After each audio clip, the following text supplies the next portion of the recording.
Good evening, and welcome to the Johnson County Community College Trustee Candidate Forum. That's a mouthful. I'm Diane Kuhn, co-president of the Johnson County League of Women Voters. League's mission is to promote voter registration and voter participation. We also encourage education. We want educated voters as well as just voters. Now, every once in a while, League takes an initiative. We start the ball rolling on a particular issue. And I want to read a paragraph from our Johnson County League history. This happened in 1965. League began the study of a community college for Johnson County. The League was instrumental in forming a group of business and civic leaders known as 3 Johnson County Action Committee. We worked hard for public support for creating a junior college district. It was passed by the voters in 1967, with the bond issue for building being passed in 1970.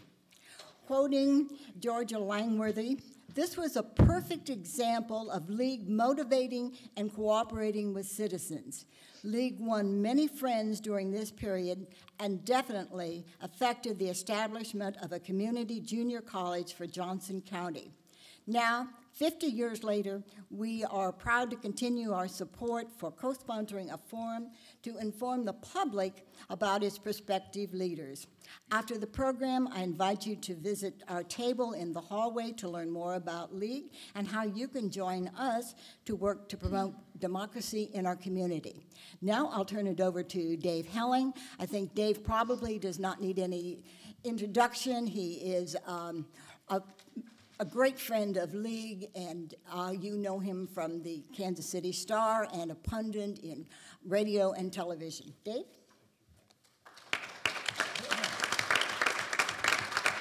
Well, good evening, Diane. Thanks for that introduction. You're right. I need no introduction. I'm wanted in 27 states. A lot of people don't know that. It's great to be here. Great to be here with my friends. I was so interested in hearing you talk about the history of the community college. I was a student at Broadmoor Junior High School when it was still Broadmoor, as a junior high school, when the idea of the community college was first raised. I'd like to say my father, who lived in Overland Park, voted yes, but he was a pretty conservative guy, so I'm not sure how he voted on the issue, but today we now know that the community college is one of the great jewels of Johnson County and very important to our community, but not just because it's a jewel in Johnson County, but because post-secondary education is such an important part of our futures for all of us going forward. And so this debate tonight is so important, and the decision we make is so critical to this community that I'm glad to be a part of it and glad to see all these people here. I could introduce you to our 6 candidates tonight, but as Richard Nixon once said, that would be wrong. I'm going to let them introduce themselves, and then we'll get to the questions and answers. Let's start, Mark, on the far side, and just give maybe a minute's worth of why you're running and who you are and why you think people should vote for you.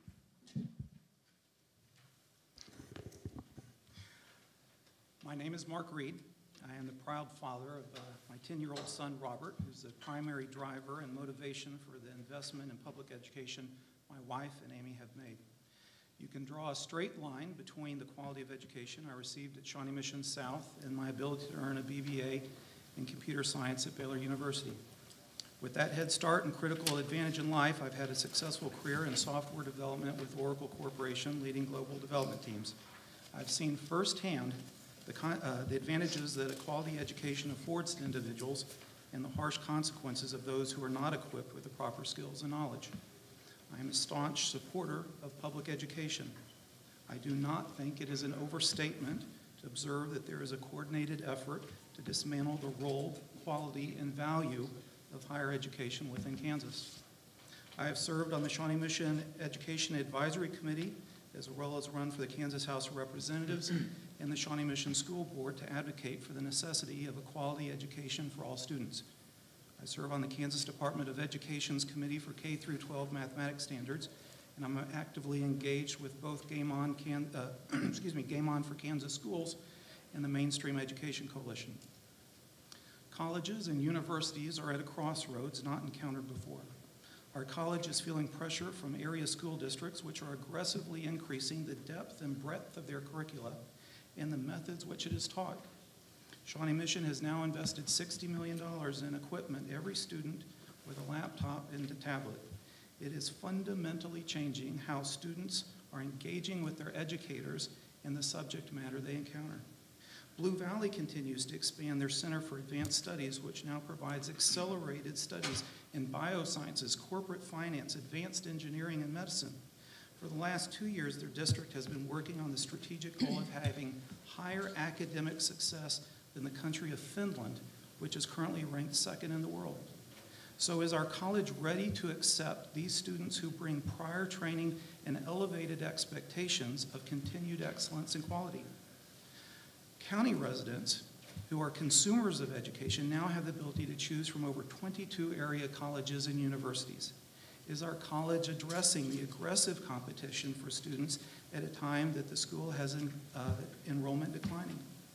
Our college is also now competing with educational institutions across the country who are offering exceptional quality via online courses. Students are now able to select their training in an a la carte fashion, picking and choosing which institutions they access for each course. Is our college strategically planning for these disruptive technologies and the impact it is having on schools which are unable to adapt? I look forward to tonight's discussion to learn more from each candidate of what their views are. Mark, thanks.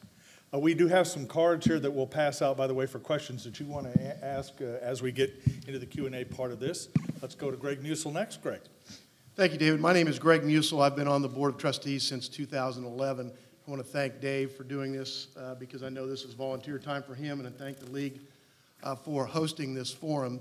I'm pleased that all 6 of us are here tonight to share with the voters our views about what Johnson County Community College is and what it should be in the future. I'm here to ask for your vote on April 7th or before. It would be a privilege to serve another 4 years. My commitment to education started young on the farm outside of Frankfort, Kansas. My mother was a school teacher. She started teaching in the late 1940s in one-room schools where she would show up at 6 o'clock in the morning to start the coal-fired stove. My dad, and she had some college. My dad graduated from high school in 1937, which was a big deal at the end of the Depression. They both understood that education was the way their children would succeed, and they both insisted on us studying hard through elementary school and high school. My sister has a master's degree. I have a law degree. My brother went to community college for 1 year and decided he wanted to farm. He's probably smarter than both of us combined. My commitment to Johnson County Community College also started early in my time in Overland Park. I moved here in 1987. In the early 1990s, I started serving on the committee that raised funds for student scholarships because I thought this college was an important gateway for students. I still believe that today. I've served on the foundation board of directors. I've supported the college financially. Both of my daughters have received both direct credits and College Now credits from this college. My niece and nephew came from the farm to run track and cross country on scholarships here before going on to get their degrees from Kansas State University. This is an important place for students. It's an important place for this community. It's an important place for our business, for training a workforce. My commitment to public service, I think, is evident in my record. I left law school and served for 4 years on Senator Nancy Castlebaum's staff in Washington, D.C., learning about the federal government. And I can tell you the government here is more effective. It's more personal. It's more impactful on what you do as a citizen of Johnson County than what happens in Washington. I love that personal touch. I served for 8 years on the Overland Park City Council from 1993 to 2001. I often talk about when you're in local government and you're washing your car, someone will come up to you in your driveway and ask you about what your last vote was. I want to continue the record that we've built over the last 4 years. We've selected a new president, Joe Sopcich, who's doing a great job. We've instituted key performance indicators to measure what our students are learning and what they are doing with their degrees once they move on. We've created a strategic plan which has 4 goals that I hope we can talk about later. And we have been very careful about our budget, trying to balance the burden on the taxpayer and on the students with the resources we need to continue high quality. I look forward to the forum tonight, and I look forward to everybody in this room voting on April 7th or before. Thank you for coming. Dave Lindstrom.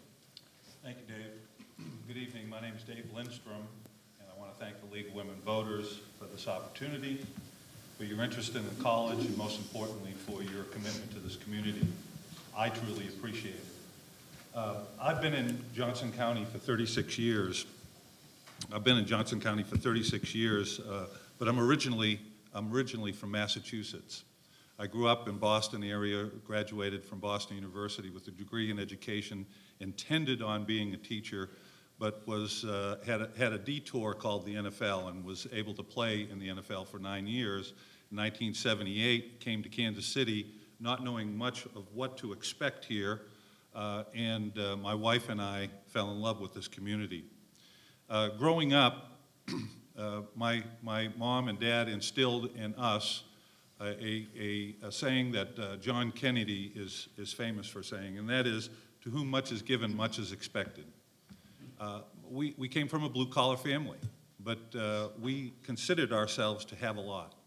We had our health, we had our family, we had an education, we had opportunity. And when I came to this community, I knew that it was incumbent upon me, because I had all these things given to me, that I had to give back. I was involved in the foundation for several years. When I retired from the Chiefs, I opened up some Burger King restaurants, so I have a business background. I've employed up to 125 employees, have been involved in the community for years, and involved in community activities for years, and statewide as well. I look forward to this discussion tonight, and I appreciate your support on April 7th. Thank you. Patricia Lightner. Patricia. Thank you, Dave. Good evening, everyone, and thank you for being here. My name is Patricia Lightner, and I would like to think that maybe you all recognize my name and know a little bit about my background from the November election running for county chair. But for those of you that don't, I've been a resident of Johnson County for 40 years. We moved over across the state line from Kansas City when I was in high school. And actually, when we moved here, we lived right down Corvera here, right off 103rd. There were just 3 streets of houses at that time. And I remember the junior college, the community college then, it was a lot smaller, and it was off I think the road was still gravel right in front of it on Corvera. And so I've watched it grow and expand and become this nationally recognized school through the years. And of course, as a resident of Johnson County, I've always been extremely proud. But my career began with the federal government. I'm an attorney, and I started with the Federal Aviation Administration as an enforcement attorney, and I did that for 3 years. Then I went to the Resolution Trust Corporation for 3 years as a litigation attorney. After that, I ran for the 29th district as a state representative, which was Overland Park at the time, and served for 6 years. I served on numerous committees, but one committee I served on for 6 years was the Education Committee. I was also chairman of the Insurance House Committee for 2 years, and I served one term as the majority whip of the House. It was a great experience. I learned a lot about county, more so the state, how the budget operates, what we can expect from all lawmakers, and how the whole system works. And I still have a number of friends up there, too. After that, I was with a global bank for 5 years as vice president of state government relations. I worked in a 6-state region area, Nebraska, Colorado, New Mexico, Kansas, of course, Missouri, Iowa, where I had to be familiar with 6 legislatures, 6 governors, 6 attorney generals, 6 insurance commissioners, and work within each one of those and their rules in helping my company pursue their business objectives within that state. I am currently a compliance auditor with the Kansas Securities Commissioner's Office. I'm also a policy specialist. I'm married to David for 21 years. We have 2 girls, both in high school, and one of them is at Blue Valley Southwest, and she will be attending Johnson County Community College for at least her first year, probably 2. I'm happy to be here tonight again and to be a candidate for this trustee position, a very important part of the college, which is a very important part of Johnson County. And Dave, I want to thank you for doing this evening. My pleasure. Always my pleasure. Nancy, Ingram. Sure. Thank you. I am a longtime resident of Johnson County and a graduate of Shawnee Mission South and Kansas State University. I've been married for 40 years to my husband, Steve Ingram. We have 3 adult children. who all took college prep classes through Johnson County Community College, and we have 4 grandchildren here in town. We returned to Johnson County in 1989 when my husband took a teaching position at Olathe South High School, where he still is today. My degree is in dietetics and nutrition, and my work experience includes Head Start. I managed the orthodontic practice of Drs. Radke, Hen, and Olchen for 16 years. I was the director of the Olathe Public Schools Foundation for 5.5 years. I taught at Emporia State for 3 years. I taught in their sociology, family sciences department, and most recently served as manager of volunteer services at Olathe Medical Center for 6 years. First and foremost, I am a volunteer. I am proud of being a part of the task force that created the Olathe School District mission statement and vision statement, and the vision statement still stands today. And that vision statement is students prepared for their future, which is what we're all here and what this is all about. I have volunteered as a Chi Omega, a mother in PTA and PTO and site councils. I have served both as a business partner and a community person as well, and then also served as a parent. I was a member of the first board of the Olathe Public Schools Foundation. I have served on the Olathe Planning Commission. I was on the 2000 and 2003 Olathe Strategic City Planning Committees, and I've also served on the Business to Government, Chamber Committee through the Olathe Chamber. I'm currently Vice President at the Olathe Public Schools Foundation Board and co-chair our Women's Giving Circle, which was a pilot project we started last year. I also serve on the board of Evergreen Living Innovations, which is the former Johnson County Nursing Home, for those of you familiar with that, and on the Olathe Medical Park Hospice House Community Advisory Committee. I am the Vice President currently of the Olathe Junior Service League Sustainers. As President-elect of the Olathe Junior Service League, I also participated in Leadership Olathe and have remained active since 1999 and was on the Leadership Olathe Alumni Association at its inception, and today I serve as a mentor for people going through our leadership program in Olathe. I am a graduate also of Leadership Kansas as part of the 2006 class. A key takeaway of Leadership Kansas was to understand the need for strong leaders in key positions that affect our respective communities, and then to recognize ourselves in those positions. The combination of that training and my prior experiences has caused me to recognize that this is the role I'm prepared for. 2 words that describe me: servant leader, and I wear that description proudly. Thank you. Thanks, Nancy. Larry Fotovich. Larry?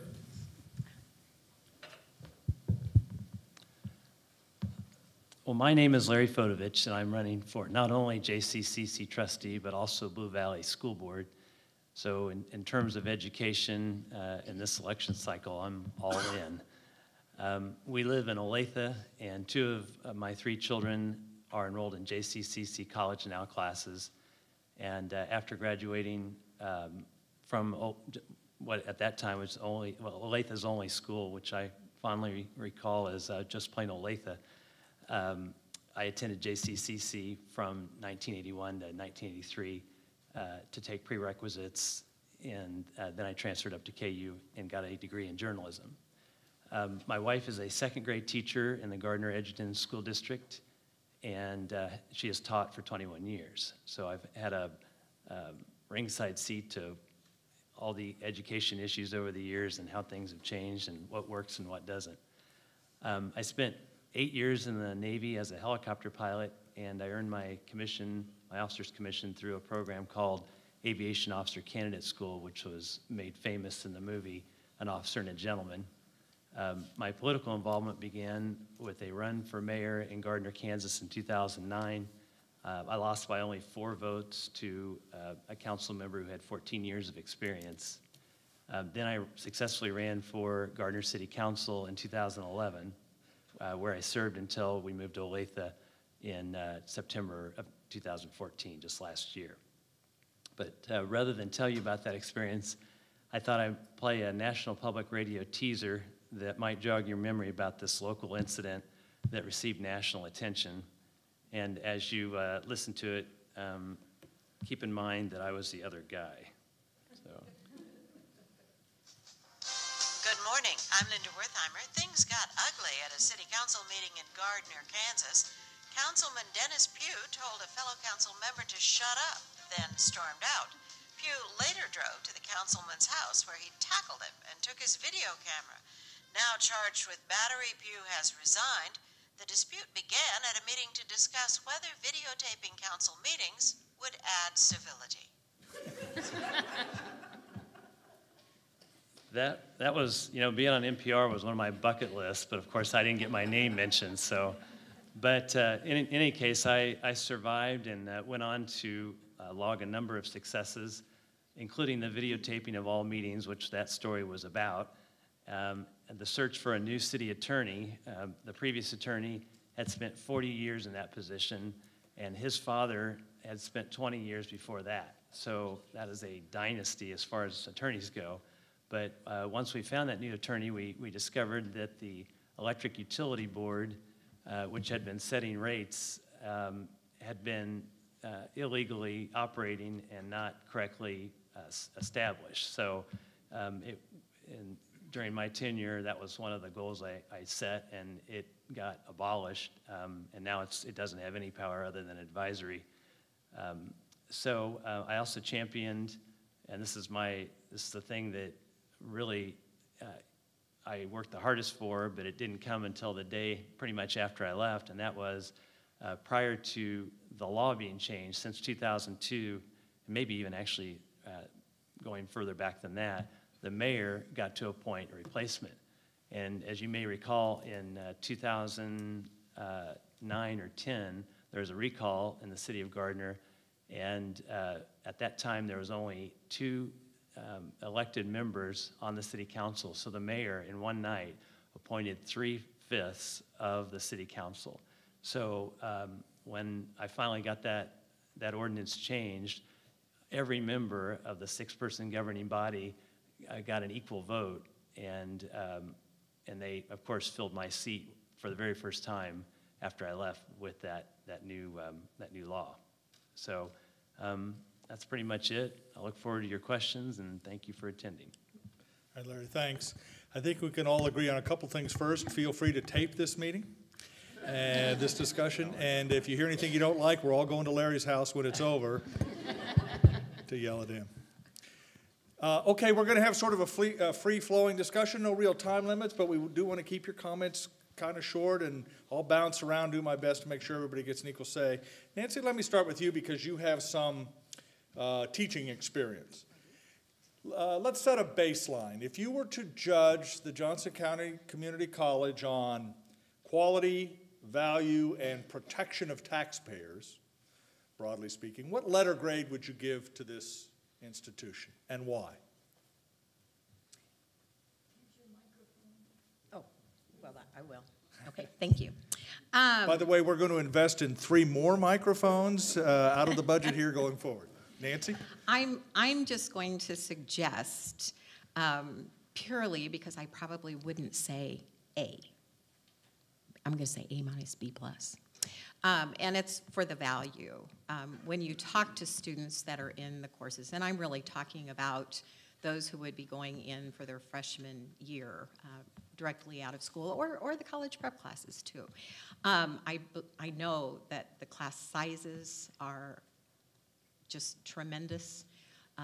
25 to 30 on an average. I think that's extremely important for those kiddos that are making that transition. So I think that's, I think the quality of educators that we have at the community college are amazing when you look at the award-winning faculty that is here.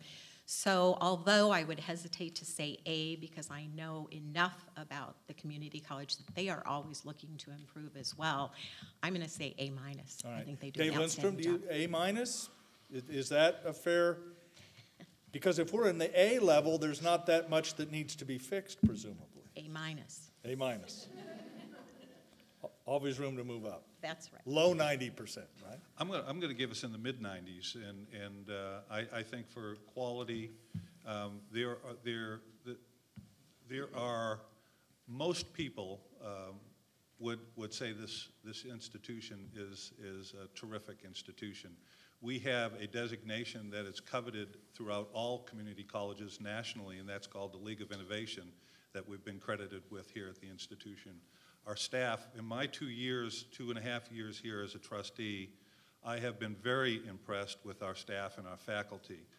As far as value is concerned, we're 1/3 the cost per credit hour of all the other institutions in the state of Kansas. So I think that is terrific. And as far as protection of taxpayer, as you mentioned too, I think we do an excellent job. Last year, valuations went back up in our community, and as a board of trustees, we lowered the mill levy. So I think taxpayers get a really good value. So I would give us in the 95. All right, anybody lower than that, Marco? Anybody lower than 90? Any Bs in this group at all? Are these the Price is Right rules? Yeah. You tell me. What grade would you give this community college? And where do we need to improve if it's... A high A. A high A. To echo what Nancy was saying, the value that the school, the critical value that the school provides to the younger students coming in, as well as the older people trying to get continuing education, additional certificates, is of utmost value. The charge per credit hour here is $89 per hour. You go a mile down the street to KU Edwards, and it's $1,400 an hour.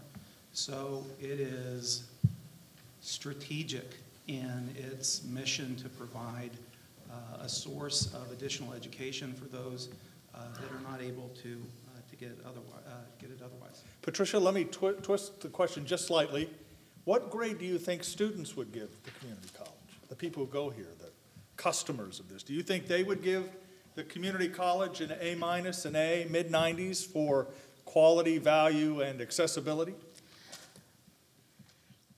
Well, I would have to say that I think that they would, because when you look at the breadth and the scope of the degrees, the programs, the certificates, the continuing education that's offered here, the workforce development that's collaborated with businesses, the enrichment series that's given, it's huge.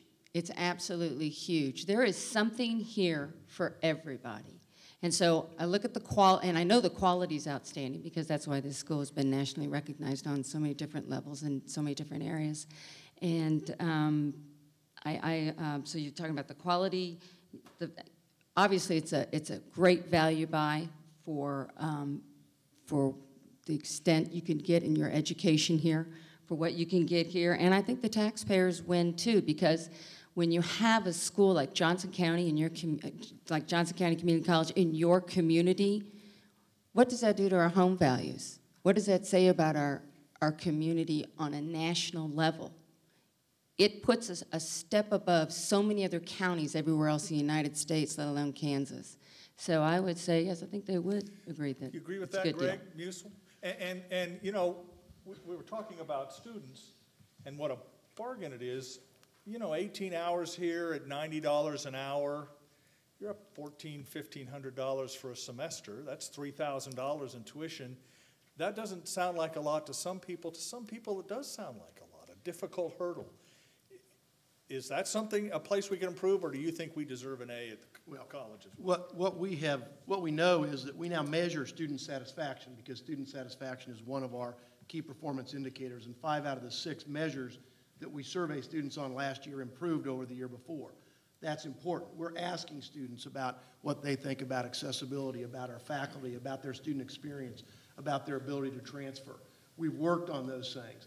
I give us a mid-90s grade overall. What I'm most proud of, I think, of this board, including Trustee Lindstrom, is that in the past 4 years, we have looked at the fact that we can be better. It is very tempting. How, Greg? Tell us how this institution can be better than it over the next 4 years. We can continue to explore how teaching will be transmitted to students in the next 10 years. We can explore expanding online education so that we can reach more people. We can continue to raise scholarships, because $91 a credit hour doesn't sound like much to a lot of us. But if you go to a scholarship lunch here and look at all the students that a $500 scholarship makes a huge difference to, and is a difference between getting an education and having a career, it's important that we continue to do that. So we can explore how we're going to teach and learn. Have we built our last building? I don't know, but bricks and mortar is not the way teaching is going. We're going to be teaching more online. We're going to be teaching more with remote. We're going to utilize our great faculty to do that, and we're going to have to find ways to make it more affordable, even than today, through scholarships. I'm going to circle back to that, but Larry? I know what this means. Yeah, Dave. we'll come back to that. But Well, as this is really, for you, Musil, but go ahead, Larry. Well, as I mentioned, my oldest daughter will be starting the fall semester in 2014. I'm sorry, 15. And we wouldn't send her there if we didn't think it was a great place to study. And plus, as I said, as a student, and I've said this pretty much consistently and continuously since I left in '83, and that is that the instructors here are more engaged than what I found, regrettably, at KU in some classes. There's a lot more one-on-one attention directly with the instructors and not an assistant. And it's just a great forum with people who are eager to teach. And just as an aside, I remember in 2002 when my son was born, and I'd wake up in the middle of the night and feed him, and I would turn on the public access channel, and there was 20 years later an instructor, I don't remember his first name, but his last name was, I believe, Travers. He was teaching Econ 101 and 102, and I sat there as engrossed then as I did in 1983. He was that good of an instructor, and so I'd give on a quality rating an A. Value, I mean, anytime you have a product that other schools recognize as equivalent, such as KU and K-State, as far as the transfer credits go, at a third of a price, it's got to be an A+ in value. And as far as protection of the taxpayers' money, that's probably the only unknown I wouldn't be able to comment on. I mean, I think before I look under the hood, I got to get the keys to the car. So I definitely will look into that. Right, and let's stay with you, Larry, because I think that's an important point in terms of sort of learning where the finances of the community college are. But you cannot, and the panel, of course, is clearly aware of what's going on globally in the state of Kansas in terms of budget pressures.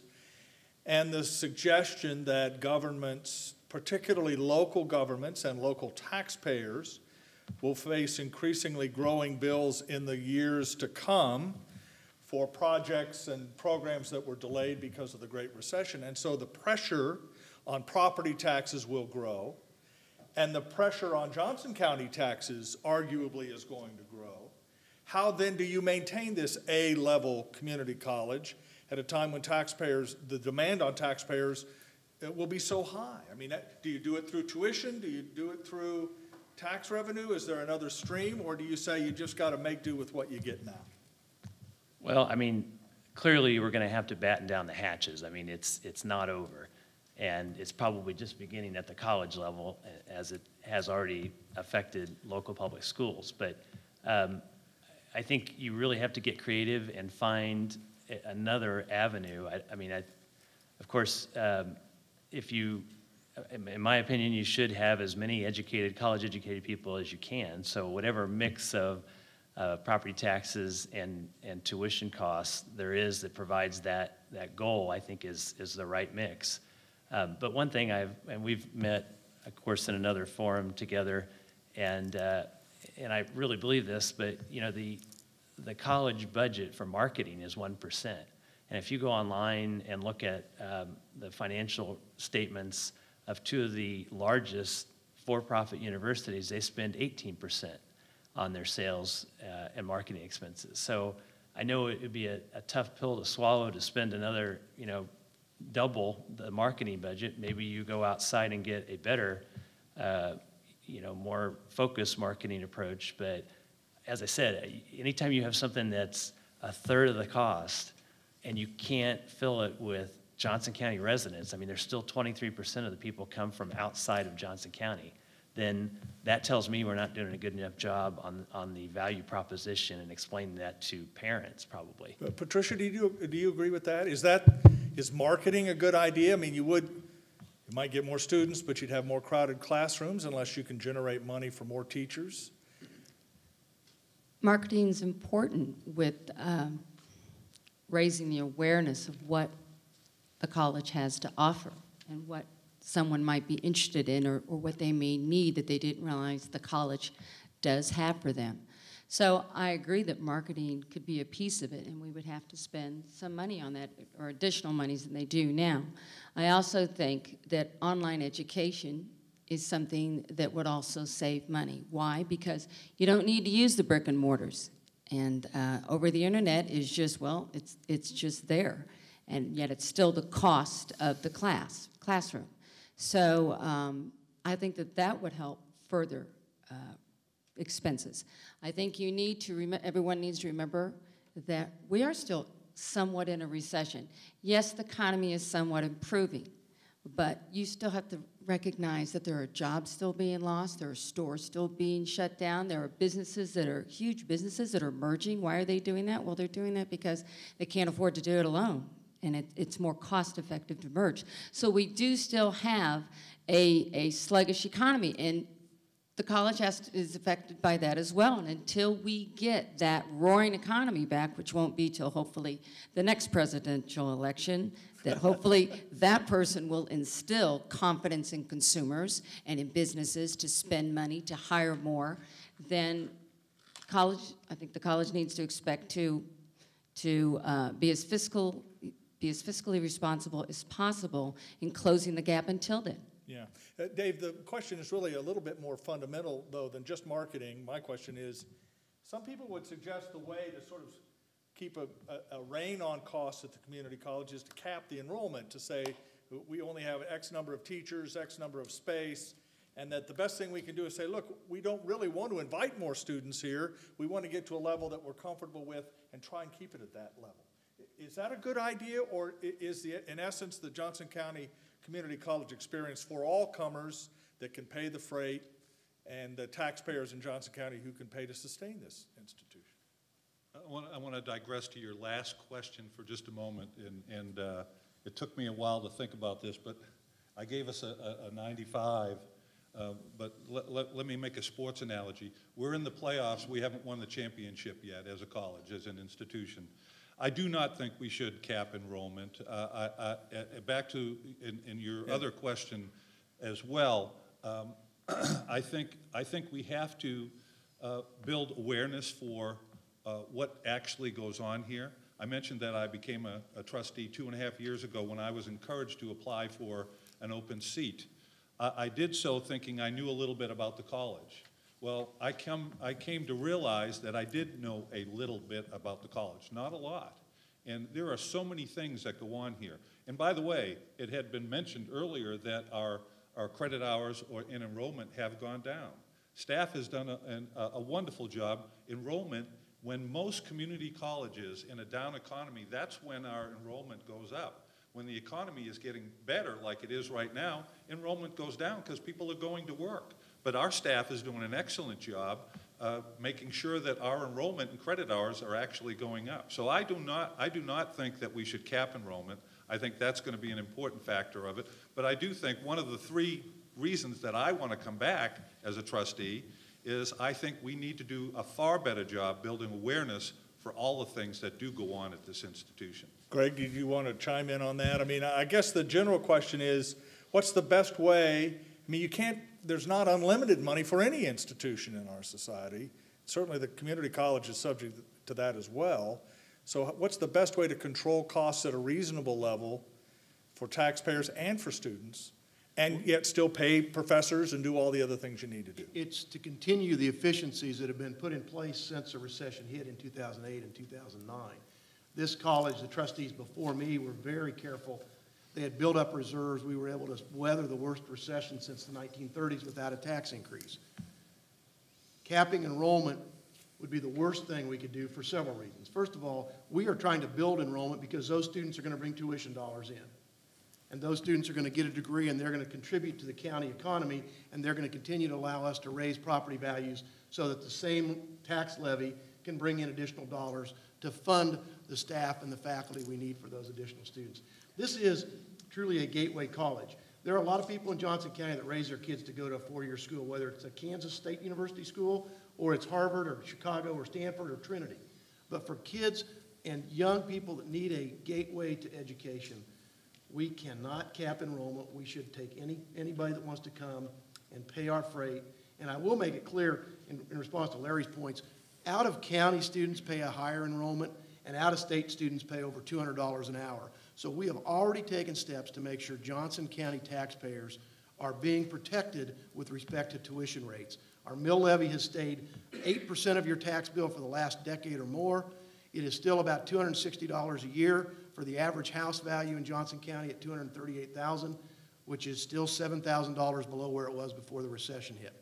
This college has done a great job of maintaining excellence and maintaining budget But just so we're clear, Greg, in isolation, the school's budget may be whatever it is in terms of what it comes out of your pocket as a taxpayer, but it's not in isolation, is it, the community college? I mean, you've got municipalities, you've got water rates are going, I mean, so you have to be a little cognizant of that, don't you? You have to think that we don't stand alone at the community college. It's part of a broad community, and you have to be a little careful about where the money comes from. You absolutely do, and several years ago, the Overland Park Chamber did a statistically valid community scan of that and found that Johnson County taxpayers, regardless of where they fit on the political spectrum, found that the balance of property and sales and income taxes funding government, local and state, was okay. They were What year was that? That was in 2011 or 12. All right, or just before the current administration and the current decisions in Topeka. Agreed. And that, so, doesn't that change the picture a little in your,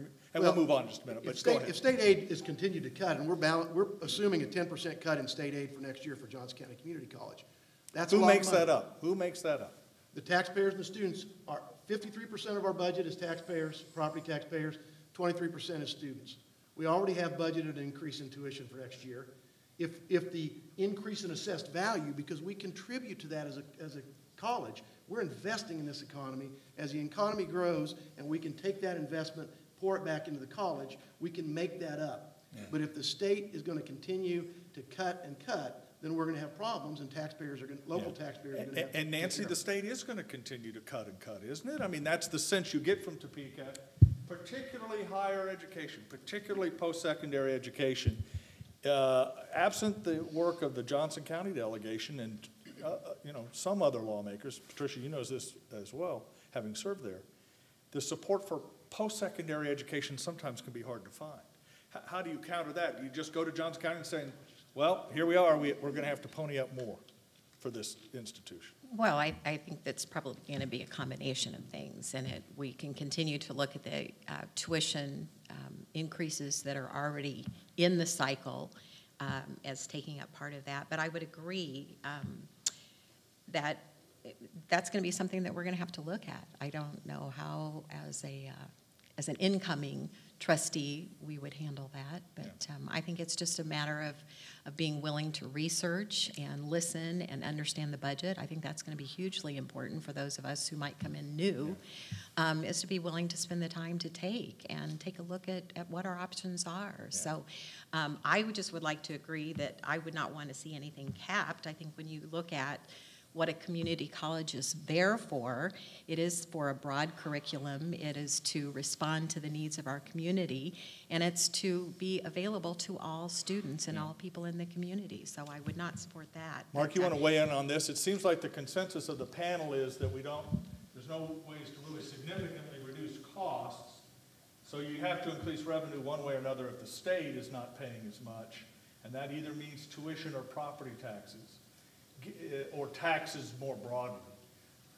Where do you sit on that continuum? If you are on the board of trustees and they come to you and say, we need to raise 10% more money, do you say, let's do tuition 10% more, or do you say, no, let's raise the mill levy 10%, or 5% each? How does that mix work for you? So a couple answers to that. One, I think the current board has done an outstanding job on maintaining, reducing, managing the cost expense of what's being expended. People that are concerned about efficiency, I always interpret that they just don't like how you're spending the money, they'd spend it differently. So I have no qualms on that. David shared an analogy, so I get to share one also. So my 10-year-old son, he comes to me. He says he wants $10. Why does he want $10? So he says, well, he'd like some new pens, an eraser, and some paper for school so that he can do his work and get good grades on his work. So, well, that's what you want to support. But I share with them, you're going to need a notebook for that paper to go in, and you're going to need some other materials to go with that. And the $10 that you're asking for isn't actually going to get you to where you want to go. That it's more $12 or $13 like that. So I made something for you. Greg made some also. So all of us want you to go back to the back and get our little cards. So this is research done by the economic modeling specialists. They put together research papers on lots of economic impacts.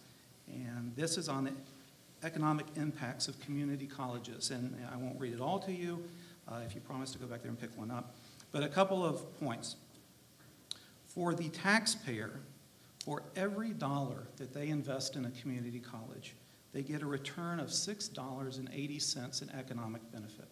All right? So say that a slightly different way, taxpayers fully recover the cost of the original college investment and also return a further outstanding return of $5.80 for every dollar that they paid. Students receive a return of $4.80 in higher future income for every dollar that those students paid for their education. Communities as a whole benefit in the present value of social savings related to reduced crime, lower welfare, unemployment, increased health, and well-being. So you either buy into this or you don't. And I would encourage you, be skeptical, have a scientific mindset, do your own research. But if you agree with it, then that fundamentally changes the outlook and approach that you have to this discussion. It is not, as I believe, a drain on resources. It is not, I can't think of an example of something that in either or an optional service. If you want to have a financial and economic impact onto the county, then you start to ask the questions, how big of impact do we want to have, and what are the areas that we can improve upon? So is the mill levy high, is it low? I don't know. I need to hear from the college on what it is that they want to do. Do they need pencils, erasers, and what else is it that they can do with that? I was earlier when somebody said that all the high school students are getting tablets. We had tablets in high school too. They were made by Big Chief, as I recall. Made by Apple or the other. Going forward, David, let me start with you. Let's move off of money a little bit and talk about the students and the student experience at the college. Retention rates for first-time students are relatively about 50-50. For people who come here and stay for the full 2 years, that is not an overwhelmingly common experience based on statistics. Do we have the optimum mix, in your view, of students who come, stay 2 years, go to a 4-year institution, or take whatever associate degree they earn here into the workplace? Do we need to do a better job of retaining students? Do we need to change the mix, or is the idea of ducking in and ducking out of community college really the goal here at JCCC? I think we do a reasonable job there. There's always room for us to improve. It's one of our strategic goals. It's called persistence, and it's measuring on a daily basis how our students are performing in that regard. As part of my closing comments, I have some statistics that I wanted to share, and I'll share them now. The 21% of our students now transfer to 4-year institutions. 82% of our students 82% of our certificate completers report having jobs, and then 12% of our certificate completers are just not looking for jobs. So, and the rest are journalism graduates, probably. Yeah, just thought I'd throw that in. Or former franchisees. Yeah, right. Yeah. But is that the right mix? Or are there things that the community college, in your view, can do to change the mix so it becomes more of a 2-year, right out of high school experience, that you have that associate degree and then make your choice? There are some things we're doing now with the college. One program is 3 and 3, where we're working with the high schools and we're working with KU Regent Center so that a student can get a bachelor's degree in 3 years through programs and classes that they take at the school, here at the community college, and then at KU Regent Center. So we are doing things. Right. Do we need to do more? Absolutely. Yeah. Larry, can you talk about that a little bit? What about the student experience? Should junior college be a 2-year degree experience, 9 months plus 9 months with a summer in between? Or is it more efficacious if it's a duck in, duck out, 6 hours this semester, then go to work? What's the best way to approach that in your view? Well, I think ultimately, the community benefits the most if it's a 2-year prep school for a university, a full 4-year university degree. And as far as, why do people come in and out, I would guess that's most likely has something to do with money and the economy. They get a job, they have to leave, and I don't know that you can change that without changing the local economy. Because certainly no one's going to pay even the bargain rates at JCCC and then just walk away from that investment, midterm. So I think maybe the bigger issue is that only 18%, as I recall, maybe 20% of high school seniors in Johnson County attend the college right out of high school. And, I think from other statistics I've read that nationwide it's 45%, and in California it's 66%. Of course, that's largely due, I think, to cost and probably affluence in this county. But there's, again, it just gets back to somebody's not making that value proposition known to all the parents out here. Otherwise, I think there'd be a lot more people that would take advantage of it. I think it's a perception problem, and and I hate to say this, I've said it before, but it from a high school student's perspective, I believe it has a perception of being the kind of the college of last resort instead of the first resort. It's for people who can't afford anything else. And I don't believe that, but I guess really we need other people to believe, as I do, that it's a much better deal. Yeah. Nancy, let me, Larry just said, well, maybe the best way to understand the experience here is that 2-year students go on then to 4-year colleges to finish their bachelor's degree or whatever. But I do think you'd talk to students, some students, a lot of students who would say, no, the idea is just 2 years at JCCC and then a career. That they don't, one of the changes in the mission of the junior college over time has been that it is attracting students for whom learning some sort of skill or task over 2 years is really their goal. What, in your view, should the college be paying attention to? Those students, the students who want a 2-year degree, associate degree, and then begin a career, or is it more a preparatory situation for 4-year colleges in your view? Well, I'd like to think that no matter what their philosophy or their desire was before they came here, that they would come and be relatively surprised by the quality. And that, to me, is something that, as staff works very closely, I know in the Olathe School District, and I'm sure in the other respective districts that we all represent, I think there's some communication there that just could perhaps be better, maybe even within our K through 12 schools, about the offerings. But I think that's just a conversation that's going to have to be had. There's a lot to be offered here, I think, as we go through the degree in 3, the college now. It's the parents and getting the parents involved, so it kind of goes back to some of that marketing, quite honestly, and how much we can do for them. Let's move off of students, Patricia, if we could, and talk a little bit about faculty and the way students are taught here. Are the faculty members overpaid or underpaid at junior college, Johnson County Community College, or are they paid exactly right, in your view? How many, by the way, teach here? Okay, good. Okay, I just thought I'd, let them raise their hand. They could probably answer that question better than I can, because I'll be real honest. I do not know what the pay scale is here. I know that they're unionized.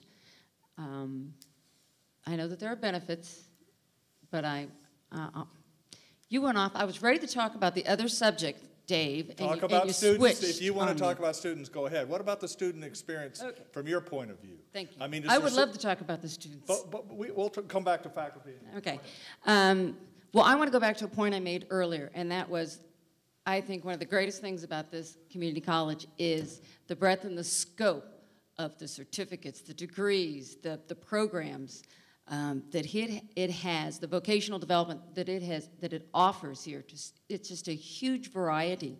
There's something for everything for the needs of business in this state and maybe even beyond. And different students have different needs. One of the things that's real important about being able to retain students is the flexibility of the programs. And so that's something that could be looked at. You know, are the particular classes being offered at the right time? Would online education be the better fit where the student could make their own time to fit in that course and get that done? And one of the things I noticed when I was looking through the materials, and the college has been studying these different issues with the students, and one of them was the counseling, and they recognize that this is a weakness.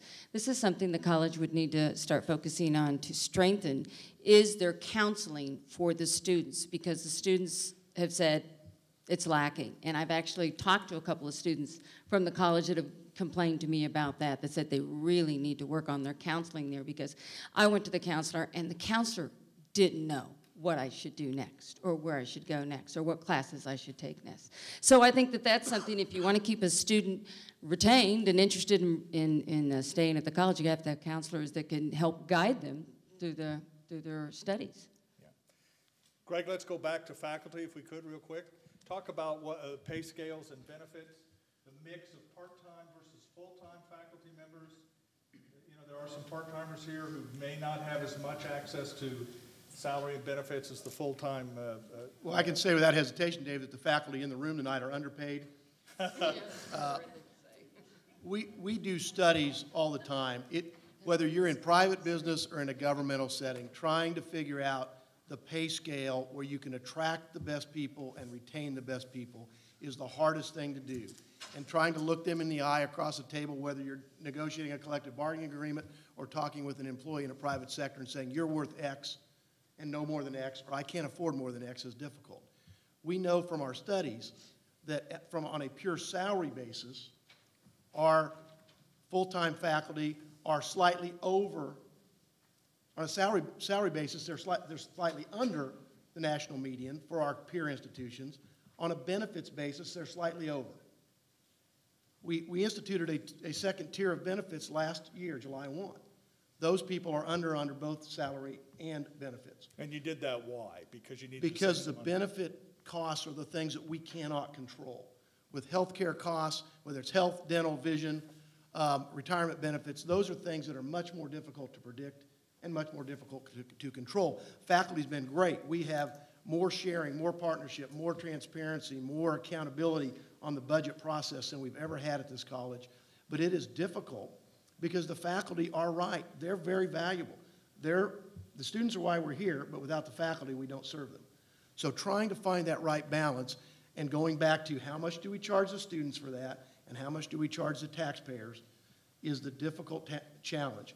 We're in negotiations right now, and it is going to be difficult because we have some constraints budget-wise. We don't know where the state's going to go, and we don't know what benefit costs are going to do. Yeah. That's where the dialogue and the communication works. I'm pleased that in the last 4 years, I think we've kept the peace with the faculty and we've kept the pace with on our pay scale. Dave Lindstrom, what about the administration of the college? You can hear criticism that administrators are overcompensated and that the trustees could be more aggressive in not only paying the administrators a more reasonable level, but being more transparent about it. Has that changed during your time on the Board of Trustees or not? I've only heard that the trustees are overcompensated. Well, I think we can all agree on that. Let's have a show of hands. Volunteer. Yeah. We are voluntary, by the way. It's strictly voluntary.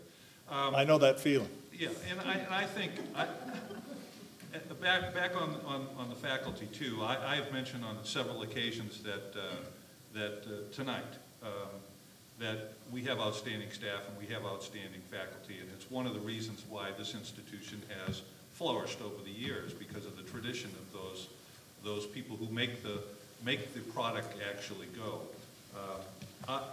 We always struggle, as Greg, I think Greg said it very well, we always struggle with the negotiations when we're dealing with staff, when trustees are making decisions, because after all, we're not the boss. Our bosses are sitting here in the room, and they hold us accountable every 4 years for what we do. And I think we've heard a resounding in the community in this campaign for me, yes, the college does do a good job. Can we do better? We can always do better. We struggle all the time with, we realize the quality of our staff and faculty all the time as a board of trustees. Would we like to give them more? Do we think they deserve more? Absolutely. But you have to have that balance, and I think we do a pretty good job of making sure that not only the communication lines are open between the two, but that they're getting compensated fairly. But Mark Reed, whoa, hello. Did I hit something? I hope not. But Mark Reed, that takes us back to what we've been talking about all night, which is, Dave Lindstrom just said, in essence, you have to balance between paying faculty a reasonable amount to get the quality faculty you want, and yet keeping tuition and taxes low. How do you reach that balance? I mean, if given a choice, again, between paying the faculty more and retaining the quality faculty, or keeping the cost relatively inexpensive for students, which is more important in your view? Let me answer that by actually not answering it and going back to your first question. I'm used to that too, Mark. Yeah, that's a good question, but your other one was better on attracting and retaining the students. Right. My perspective would be the college actually has very little say now in how that happens, and moving forward, how do you retain the students? So a student doesn't find the class that they need this summer online. They have the world of institutions that have that class online. We already mentioned the 22 other colleges and universities just up and down I-435 for them to dart in and out and build their own degree and certifications and badges that they want. So how do you keep them here? You have to have a top-notch quality of the product that you're offering them. And the product is knowledge and education, but it has to be second to none. How do you deliver that? You've got to have the educators that are capable of providing them. So 2/3 of the educators at this college are part-time adjunct professors. They are paid about $900 per credit hour. You do the math on that, it works out to less than minimum wage. They receive no benefits to go along with that, and they are capped at the salary level that they can grow to through years of service on that. It is interesting to me that that $900 only varies about $40 if the adjunct professor has no certification or has a PhD published and research articles cited to them. So how do you attract the best, the brightest, with the highest level of education at minimum wage? I have no idea. But if the college's ambition is to really retain and attract and compete with the other 22 schools and the thousands that are available online, I don't believe that you can implement the Walmart policy of pay the less and expect Walmart-type quality. Well, the answer, Mark, seems pretty easy. Give them a raise. Is that what you're suggesting? I mean, the solution is pretty easy. Give the adjunct professors more money. So it comes back to some of the things that Greg and David have brought up is you're limited to my son's $10. What do you do with that? And I reject that premises. I think the college and the voters have to articulate what is it that you want? What do you want out of the college? And then be able to articulate and defend the required investment to do that. Yeah. Larry, you want to weigh in on that? Do the adjunct professors here need to earn more money in your view? Would you support that if you were on the board of trustees? Well, I brought this issue up at the last forum we attended, and afterward, one of the instructors came by and he said, we have adjunct professors who are shuttling between 3 different community colleges and practically living out of their car. So I would say that that's, I mean, I don't know if the answer is, I don't have an answer for how you do it, but certainly you don't want people, when a lot of people refer to the college as an economic development engine, you don't want that engine, to be being paid less than what you hope to get out of the investment in it. With respect for, and maybe all the panelists, but Larry, will stay with you to start. You've all said we're an A- experience, and yet teachers living in cars, making the minimum wage. I mean, that seems a little dissonant to me, that your employees would be living in that situation in an institution that we all agree is quite above average. Well, you may not know teachers like I know teachers. I'm married to one, and they are selfless. They have big hearts, and they would do their jobs for free, but that's not to say we should ask them to do that. Patricia, I saw you go for the mic. Do you want to talk about that? I mean, how do you have an A- experience where some of your employees are not making minimum wage? Well, actually, I was kind of reacting to what Larry was saying. I have a sister that's been a teacher for 35 years, and she's been in the Kansas City, Missouri School District pretty much the whole time, although the last couple of years she has been substitute teaching and bouncing around a little bit. But she's always made less and done as much as she could for her classroom. So, yeah, there is that selflessness that they give. And God love them and God bless them, because we need people like that. Having said that, though, it's a tough one, because, again, you want to be fiscally responsible. You want to keep costs down. You want to be able to make sure you can keep the college affordable and accessible to students.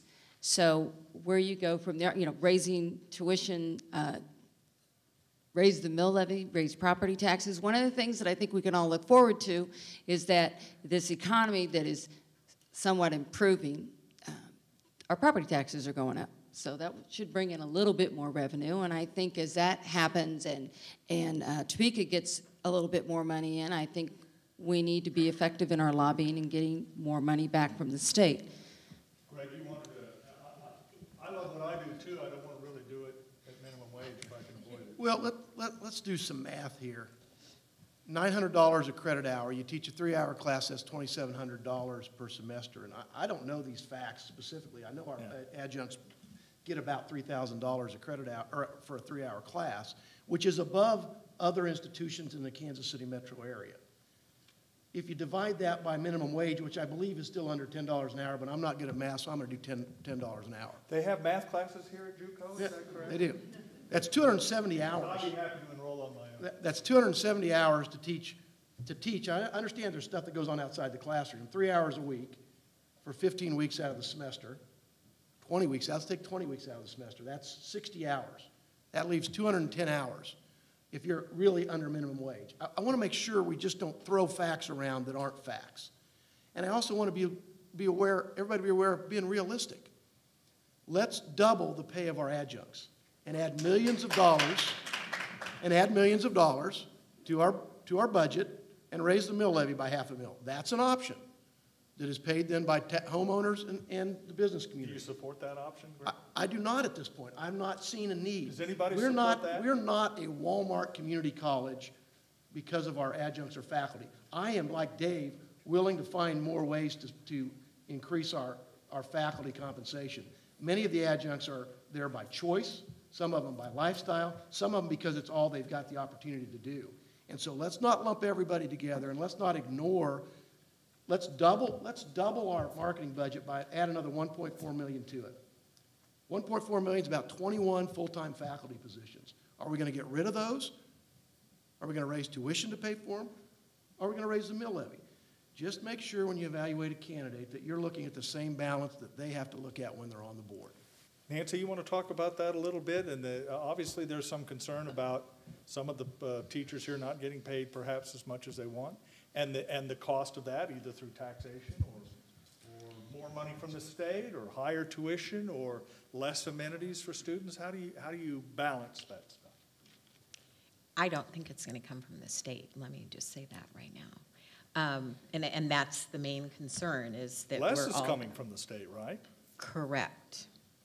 And actually, just took a little quick trip last week, and we were in Tucson, Arizona, and I stopped at Pima Community College just to kind of check it out and make some comparisons just for my own personal research.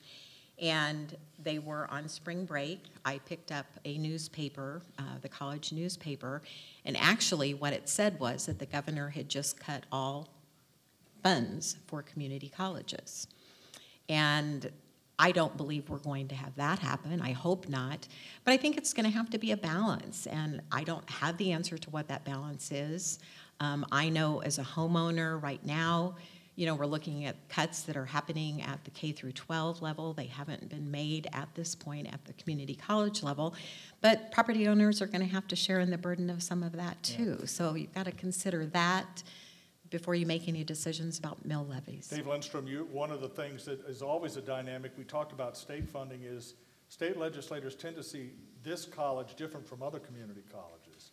Talk about that a little bit. How do you convince state lawmakers of the need for funding in an institution like this when their community colleges in their districts might not have the physical plant that you have here, that type of thing? I heard some statistics at the state of the county. Chairman Eilert made a presentation on Tuesday, and I believe he said 25% of the revenue, state revenue, comes from Johnson County. I think that speaks volumes in addressing your question. Just so we're clear, it speaks volumes in Johnson County, but if you go 100 miles west of here, it doesn't speak quite as loudly. But it speaks, as you know. It speaks volumes to the representatives from Johnson County who also serve up in Topeka. Do you think that's true, Dave, really? I mean, yes, if you I talk do. to the Johnson County delegation? I do as it relates to community colleges, because the Board of Regents has and I may misquote exactly what they call it, but it's called, I think it's called Vision 2020, where the Board of Regents has set a goal where by the year 2020, they want 60% of all citizens in in the state of Kansas to have a certificate or greater. In order to achieve those goals, and they think that they've set those goals achievable. And in order to achieve those goals, they will need institutions like Johnson County Community College. And so I do not think that if they mean what they say, and I believe they do, that they can continue to cut the community colleges, not only in Johnson County, but throughout the state. Now, they may have to because of their limited budgets as well, but I think if they're going to give consideration with the priorities that they have set, the community colleges are going to be an intricate tool to help them achieve their goals. I have some questions submitted by the audience. I'll try and do these quickly. I'll call on one member of the panel. Anyone else wants to weigh in, just raise your hand. I'll have plenty of time. And then I've got a couple final questions, and we'll have final statements. Mark, we'll start on your side. 20% of residents in Johnson County are at the poverty level. What can Johnson County Community College do to help them in financing education, people who literally cannot afford $91 an hour? So I do not view education as a conservative or liberal paradigm to look through. You have very conservative viewpoints, and you're concerned with teen pregnancy and abortion and welfare, the crime and cost of incarceration, things like that. All of those things are addressed by an educated community, all of them. So I guess I'll have a theme tonight that I reject the position that there is a burden on the community that is cost and expenses and this. So I ask the other question, what kind of community do you want to live in? How educated do you want your neighbors to be? What type of quality of life, which actually, to Greg's point on the Johnson County Chamber of Commerce survey, that was ranked the #1 thing on why people lived in the county was the quality of life. So, we'll move on. Anyone else want to talk about paying for the very poorest among us? Greg and then Dave. Well, we do that in many ways, and for those of us who are troubled by the federal government, we need to understand that Pell Grants are an important part of what the folks at the lower end of the demographic scale use to get to education. And it is a huge part of Johnson County Community College's students. Last year was the first time we've ever given over $1 million in scholarships from private funds. That's why I said we need to continue to grow that. We need to support programs. We need flexible scheduling for people who are working 1 or 2 or 3 jobs. We need to continue to recognize that there's a different support level for the single mother of 2 kids that is trying to balance daycare and a broken down car and needing an emergency fund. I think we do those, but as this county has seen an increase in the poverty level since the recession, we all need to redouble our efforts to make sure they have an access point too. Dave Lindstrom, before you answer, chime in on this issue, you know, the president has proposed free tuition for community colleges. I'm sure you endorse that idea. Musil's over there saying that's the best thing he's ever heard of. Do you think free community college that the president has proposed is something you could support? I thought free Whoppers were a good idea at Burger King too. It didn't work out. I don't, and I don't mean to be cynical, and I apologize if I offended anyone on that, but I don't see that as a reality. I think I see that as an idealistic goal that the burden is again being passed on to someone else. And I don't see that as a reality in this state when we're already talking about budgets constraints. The state is, the national program, by my understanding, is relying on the states to fund most of this community college or the local governments. Right, there's some credits involved. Yeah, so I don't see that as a reality. Everyone agree with that? And does anybody support the tuition free? Larry, we'll talk about that. Why? Well, I think it's a matter of deciding what your priorities are. I mean, if it is to be borne by the state, then I would rather see people get a college degree knowing, as Mark mentioned, that the multiplier effect is almost 8 to 1, than, for instance, the state when it paid for an interchange at the intermodal at a cost of $35 million. So if we have money for that kind of thing, and by the way, that is why 20% of the people, the residents, are impoverished, is because the jobs, you know, are paying $9 an hour with no benefits. So you can't pat yourself on the back and say, well, we did a great thing out in Edgerton. We bought a $35 million interchange, and surprise, our poverty rate's gone up. So I'd much rather have the money invested in college. Anyone else? Mark, go ahead, and then Greg. So this is actually a pretty involved and complex thought or concept. It's not just about tuition. It is the total cost of a student showing up here and getting an education. So let's put that in perspective. They're taking a 3-hour science class. It's less than $300. But their textbook is $380. All right? So you have maybe an additional $90 in lab fees to go with that. And then just the other things of who's watching the kids and how do you get here and transportation. I'm amazed to learn of the number of kids that take buses from Lawrence and within the town up to the college here to do that. So if you had free tuition, free to the student, that only addresses a component of the overall expenditure that the student is putting out to be here. The consequence of that is, if you start to cut back on some of these areas, then again, the quality of the education that the school is able to put out, because they're cutting back on resources and the materials that they're not getting funding, then that drops. So I see that as a race to the bottom. Yeah. Greg, you want to? I'll make 2 quick points. I learned growing up on the farm that there are no free lunches, and that if you don't invest something in what you're trying to get, you don't get as much out of it, number one. I learned in 4 years in Washington, D.C. that they don't send you something free without commitments, red tape, obligations that will increase your costs. It is a wonderful... But let's be fair, we don't charge kids to go to high school. And I think the president's argument is that community college, in essence, in the 21st century, should be as mandatory or as usual for almost every student as high school. I agree it's necessary. I disagree with the president that you can give that away free. It is not free. Somebody's paying for it. And if we got rid of tuition today, who is going to make up the 23% of our budget, over $50 million, that is paid for in tuition? Somebody's paying for that. I need to know more about the plan, and I need to know about more about the connections and the requirements and the restrictions that are coming with that. I would push for more local control. A better idea for us is to get rid of state funding, control all of our funding locally, run our own college, and not have it run from Topeka. Yeah. Patricia, did you want to weigh in on Well, that? he basically just said just now everything I was going to say. Nothing's ever free. And so someone's going to have to pay for it. And I could see that as the start of the demise of the community colleges if it were to go that way. All right. Nancy, let me turn to you. I did get a couple questions on weapons on campus. I think there is some concern about state legislation that would be more lenient about allowing weapons on this campus and others.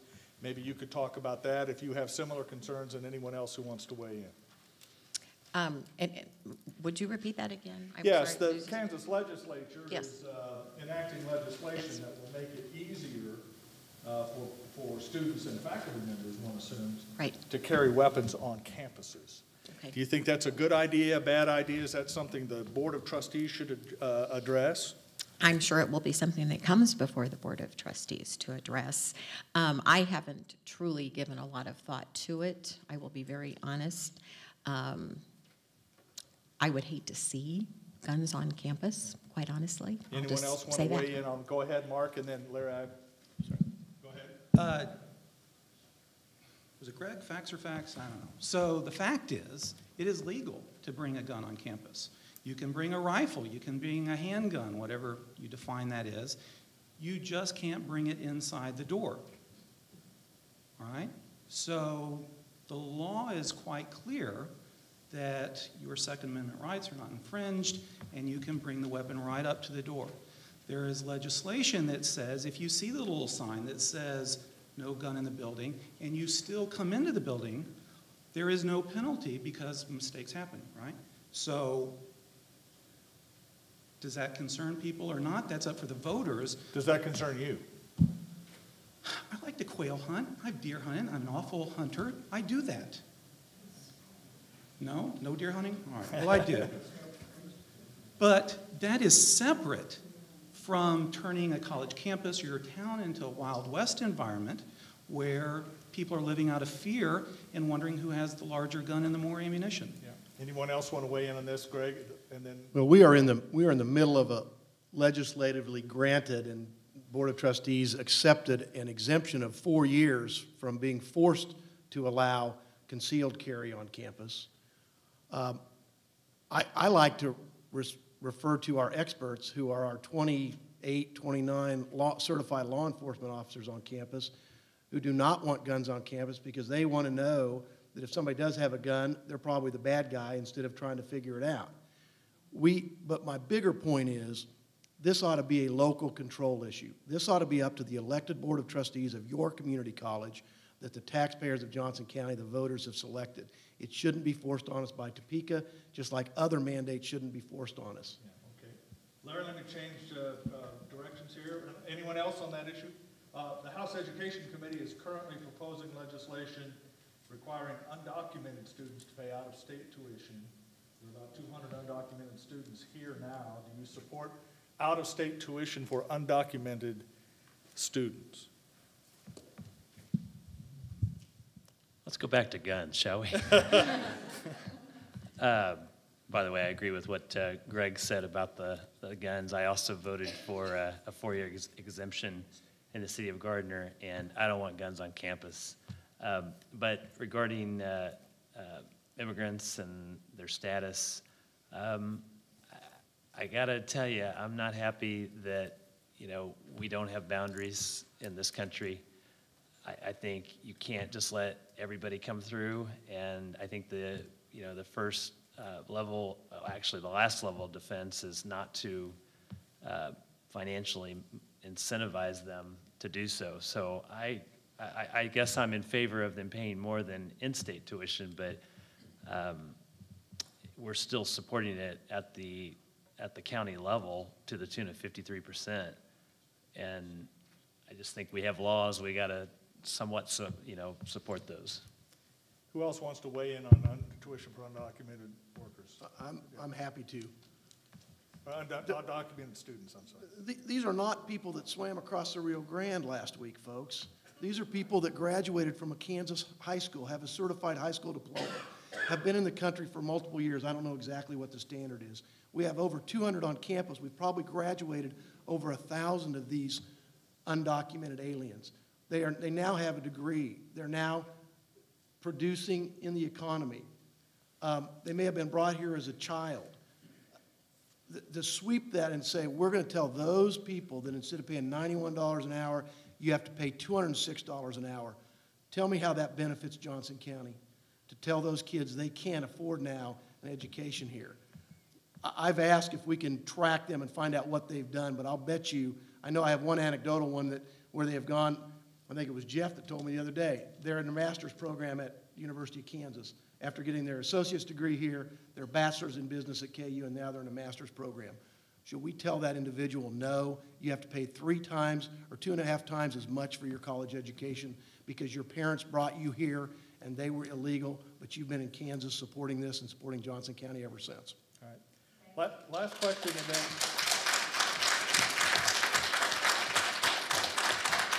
last question, and then our time's about up. It's about 8:30. Dave, Lindstrom, I'll address this to you, and again, anyone else who wants to jump in. Give an example of how well you work with others. What value do you place on consensus versus majority votes, wins and losses?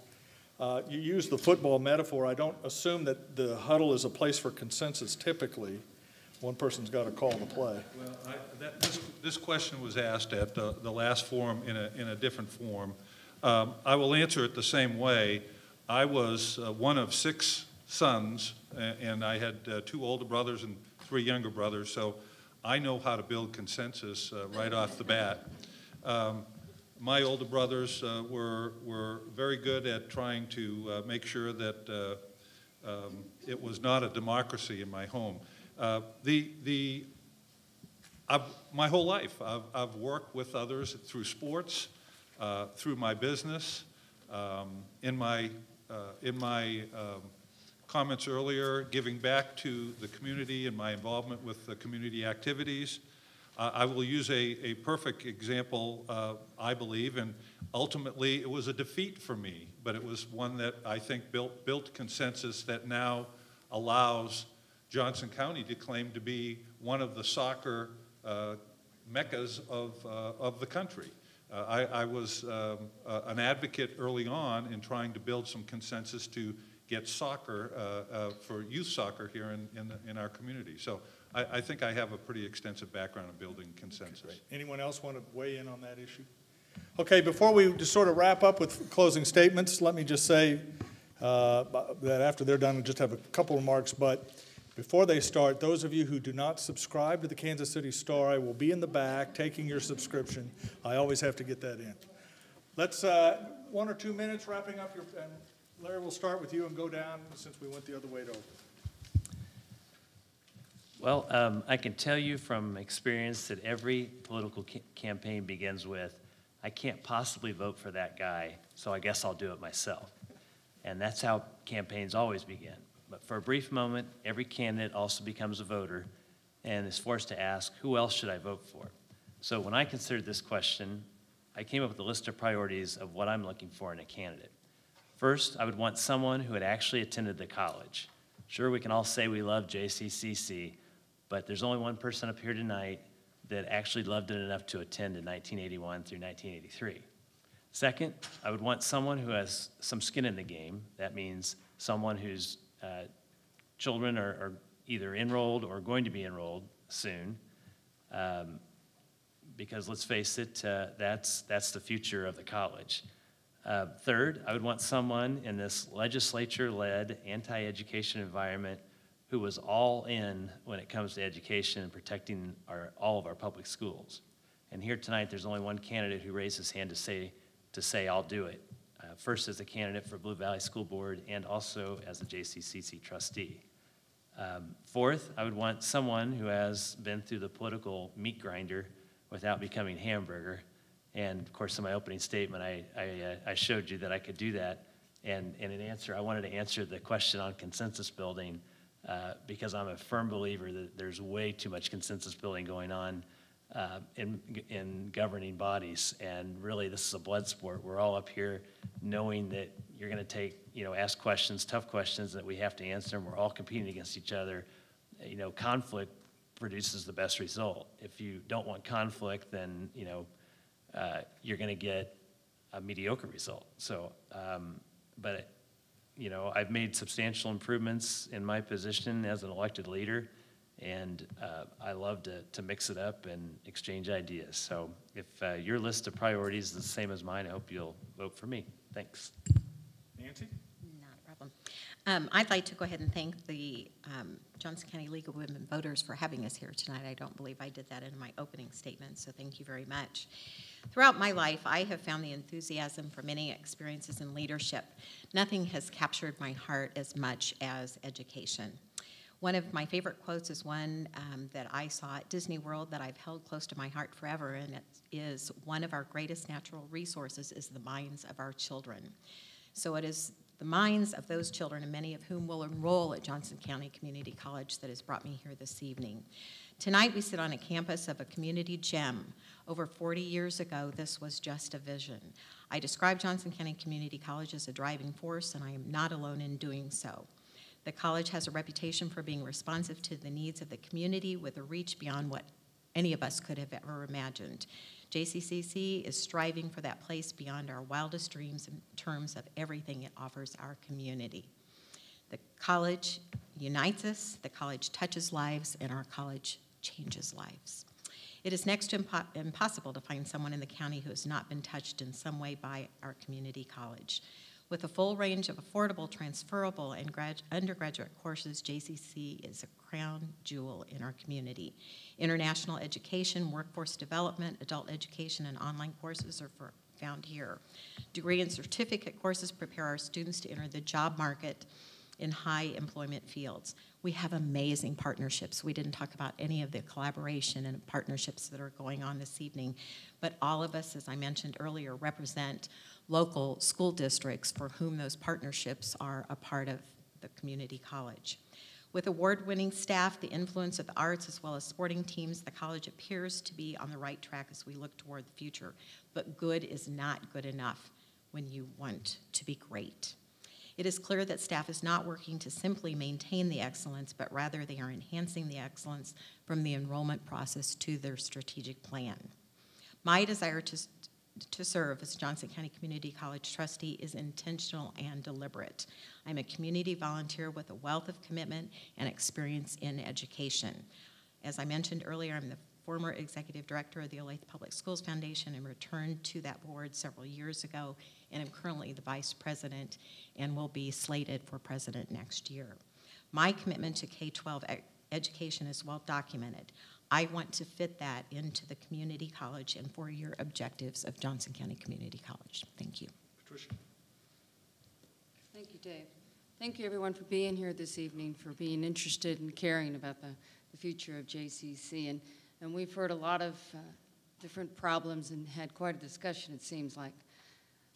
But while many of us see the current challenges of lower than normal enrollment and tighter budgets as a problem, I see an opportunity for JCCC to use this time to retool and prepare for the coming next economic boom. Now is the time for the college now is the time to build on the college's successes by increasing the communication or marketing to prospective students and raising awareness of what everything this college has to offer. Determining ways to offer more flexibility in scheduling for students so that we can accommodate those that can't make that afternoon class or has a problem with finding a babysitter. And again, it's expanding our online commitment to education. By also continued collaboration with the business community with the goal to anticipate and identify future workforce needs. The dynamics are ever changing with what the workforce is going to be needing. We know we have an aging boomer population, so we need to look towards those fields in the medical, the geriatric nursing, medical coding, which is going to be so expansive. The expanding of the 10 to 15,000 jobs with the Cerner Corporation. We need to be looking to that and what kind of jobs they will have. My vision is that the excellence of an education at this college has been maintained, that the college has continued to change and grow with the needs of the economy and jobs, and through the expanded online presence, Johnson County Community College is recognized nationally and internationally as an affordable and reputable college to get your college degree, your certificate, to be ready to enter the workforce, or the basis in education needed to go on to a four-year university. My experience as a state legislator has taught me a lot of great things about collaboration and working with those across the aisle in the legislature, but also with businesses, and recognizing that you need to build a consensus to get to the place where everyone needs to be to make things work right. So between that and my work experience with HSBC and working in numerous different state legislatures and my work as an attorney in persuasion in a courtroom, I think I bring a lot of great attributes for this trustee position, and I ask for your vote on April 7th. Thank you. Dave Lindstrom. Thank you, Dave. We live in a complex and oftentimes challenging world. When we turn on the television, listen to the radio, read a newspaper or a magazine, we can often notice a leader commenting on the need to focus on the fundamentals. Johnson County Community College is a big institution. It's a wonderful asset and an important contributor to the future viability and success of our community and beyond. I believe the responsibility of administration and curriculum for Johnson County Community College lies with our outstanding staff and faculty. I see my fundamental role as a trustee of the college being to remind them of that responsibility. In doing so, I focus on three questions. What is our product? The answer is one word: our students. How good the second question, how good are we at delivering our product? That's been discussed here this evening. We have an outstanding record. And the third question is, are our customers satisfied? We've also talked about that. And I think the proof is in the pudding with our credit hours also going up. And it has been referenced at previous events, 93% of Overland Park Chamber's respondents have a positive image of Johnson County Community College. I appreciate this opportunity to be with you tonight, and more importantly, the opportunity to serve as one of your trustees for the past 2.5 years. I want to continue in that capacity for the next 4 years, and I humbly ask for your support and your vote on April 7th. Thank you. Greg Musil. Thank you all for coming. This has been a great forum, and I really appreciate the fact that we've had the chance to share with you. I have no doubt that those of you in this room will vote. I'm hoping you will share with others the opportunity to watch this forum online so that maybe you'll get some friends and neighbors to vote, because the one thing we control still is who we elect to our community college.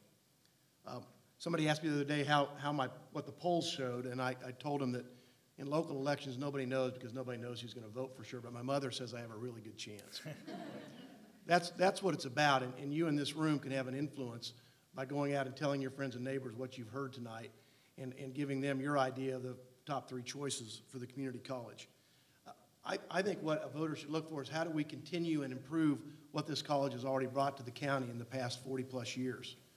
I think you should look for someone who is willing to listen, who asks the right questions, who exercises some judgment, who is willing to agree or disagree civilly and have a respectful debate. Somebody who's willing to govern, to think about the various balances that have to go into running a $210 million total budget of a community college with over 40,000 people coming here for credit or non-credit, over 100,000 people coming here a year for our cultural and other events. Ask if it's somebody that can communicate with you and that you think you could work with. Talk to people that know me, whether it's from the city council experience or on the Blue Valley Educational Foundation board or raising money for Kansas State students or for Johnson County Community College students. Talk to people about the other candidates up here. Figure out who is the person that you trust to exercise the judgment over the next 4 years that will keep us moving forward. Ask for someone who's going to be realistic. There are a lot of things that I heard in this forum tonight, and I heard in the forum put on by the chambers about what we could do, what we should do, what we want to do. What can we afford to do, and what should we be spending our money on? And if it's justified and we look at it and I'm happy with it, I'm perfectly willing to commit my personal tax dollars, my contributions to this college for that goal. But we can't just do it because somebody comes up and says we ought to spend money on X. We've been very careful over the last 4 years. Like I said, one of the last things you control is who you vote for in local elections. One of my favorite country western songs is about a wife who finally kicks her husband out after several experiences, and she sings about how finally her give-a-damn was broken. And I use that because there are 6 people up here running whose give-a-damn is not broken. There are 40 people in this room whose give-a-damn is not broken. You care about this college and you care about this community. Care enough to vote, care enough to ask other people to vote, care enough to drive them to the polls.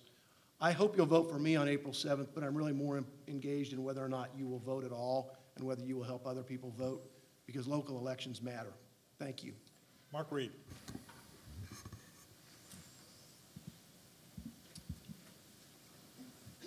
Yes, nice job. There are a couple things I wanted to go over. Dave didn't ask the right questions. I had the answers. I did my best, man. I haven't done this very often, so. Can't get good help anymore. So, before you leave, please take my flyer. My mom saw it. She thought I did an excellent job, so I don't want to go home with a lot of them left over. I've tried to put together my perspective on the world. You can see if you agree with that. I'm encouraging people to join the conversation on public education. I give you sources on the internet and Facebook and Twitter that you might use as a starter kit. I also listed some respected sources for facts and figures on public education, not so much the hearsay. I've listed out the 6 county representatives who I believe vote in favor of public education. I've also identified a couple of organizations not so friendly to public education. And then in the middle, I've identified in other ballots, other elections in the county, people that are running that hold my same views of supporting public education. So the Board of Regents has a new policy that's starting with this year's 10th graders, right? So when they fall out of high school in 2 years, if they do not have a 3.0 GPA, they will not be automatically accepted to one of the 6 Regent schools. Now, there are exceptions, and there are waivers. If they get a perfect score in the ACT, what are the odds of that happening? Low, I would say. Another dynamic taking place is, as already indicated, if you go to KU Regent Center, it's $1,400 an hour. If you take a 5-hour science class, you're almost $7,000 just for the tuition before you ever get to the textbooks. So even with Pell Grants, there is a huge section of our community that can no longer afford to go to a Regent school, even if they got the 3.0 and were accepted to that. So I have been an advocate of a concept called 13th grade. If you can think of something better to call it, I'm all ears for that. But it is where the college actively integrates with the local high schools so that those kids that are not going to Yale, that do not have a 3.0, have a active mechanism to join in to what the college is offering. And in April and May of their senior year, they already know what classes that they're going to be taking out at the college. There's been, and not just here, but everywhere, there's lots of discussion about online courses. There's actually an acronym for it. It's interesting, I just learned this last night, called MOOC, M-O-O-C, Massively Open Online Courses. Another one, larger selective online courses. That sounds a little bit better. The dropout rate on these classes is up to 90%. So online classes are not the panacea, unless I guess you're a for-profit organization. Blue Valley has found that students that are in remote locations, remote learning centers, perform 10% less than the students that were actually in the classroom with the educator. So those are my random thoughts. David, he got to quote Ed Eilert. I like David, so I'm going to quote Ed Eilert also. This is from earlier in the week, his State of the County address. These are Mr. Eilert's words, mostly. So here you go. Our community leaders in the past have made the right choices by deciding to invest in our parks, our libraries, our schools and colleges, our human services, safety net of human services, our roadways and other infrastructure, and recognize that those investments as important community assets. Mr. Eilert urged leaders to not become complacent in making decisions that affect what the county has to offer. The lesson etched in our community's history and legacy of leadership is very clear, he says. You cannot stand still, you must move forward, and you must invest in the future. I think it is critical that you, the voters, are able to evaluate how each candidate views the role and necessity of higher education, its required investment, and how the college envisions remaining relevant moving forward. Greg Musil, David Lindstrom have helped guide the board in a forward-looking, strategic manner. Both are deeply invested in civic affairs, bring essential connections and resources to the college. The same goes for Nancy Ingram, who has managed volunteer services for Olathe Medical Center, was executive director of the Olathe Public Schools Foundation, and worked at Emporia State University. So to continue the forward momentum of this college, I would ask and encourage the voters to select the incumbents of Greg Musil, David Lindstrom, and newcomer Nancy Ingram to fill the 3 open board seats. I thank you for coming tonight. Well, that's an interesting way to close the debate. I think we'd all agree. Let's give them all a round of applause. Can I just say, as I was teasing a little bit earlier, I do a lot of campaign debates and forums, and without a doubt, the quality of the commentary tonight exceeded virtually anyone I've ever done. All 6 candidates here tonight were on point and did a great job. And, you know, Johnson County is lucky to have so many people of such high quality seek positions of public responsibility. Now, having said that, no public institution is ever at 100%, none. Nobody ever gets an A+. We can always make things better. The way we make things better, as Greg Musil suggested, is to vote. My quote, I'm not going to quote from Ed Eilert tonight, but I will quote from an old hippie named Abby Hoffman. You may have heard of him. And his favorite saying was, there is no such thing as an innocent bystander. If you are a bystander, you are not innocent. And I really believe that. So thanks for your participation. And then the league has a few things to say, and then we can get out.